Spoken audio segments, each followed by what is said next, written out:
مانگەشتان دەکەین بۆ دیداری شاعیری گەورە و پایابڵندی کورد مەحوی لەژێر ناونیشانی مەحوی و ڕازیگەردوون.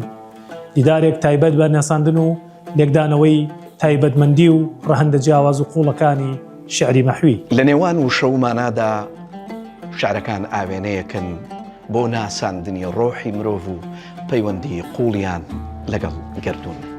ئەم دیدارە هەوڵێکە بۆ قوڵبوونەوە لە شعرەکانی مەحوی زۆر بە تایبەت تێگەیشتن لەو ڕۆڵەی کە تەسەوف و بیرکردنەوەی عیرفانی هەیەی لە دروستکردنی دەقەکانیدا. ئەم دیدارە جگە لە توێژینەوە زانستیەکان هەوڵ دەدات چەندین چالاکی هەمەجۆر پێشکەش بکات بە شێوەیە کە ئامادە بوو بە تەواوەتی ئاوێتێکەشێکی تەواو عیرفانی و ناوازە بێت. دیداری مەحوی و ڕازیگەردوون ڕۆژانی 15 و 16 شوباتی 2026 زاینی کاتژمێر 2 پاشنیوەڕۆ لە هۆڵی تەلاری هونەر بەڕێوە دەچێ هاتن بۆ هەمووان.